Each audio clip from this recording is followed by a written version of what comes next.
feels like to have you empowered by other people. So, yan.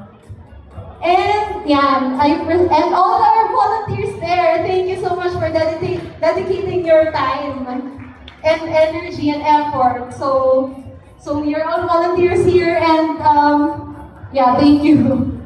And of course, yan, I present to you the organizing team po of Mr. and Miss Good Shepherd Ambassadors 2025.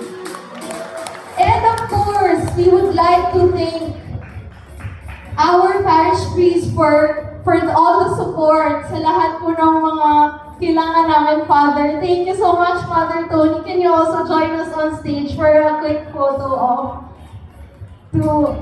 part of this? And also, not here, but we also are being supported by our parish pastoral council chairperson, Kuya Tony Asidao.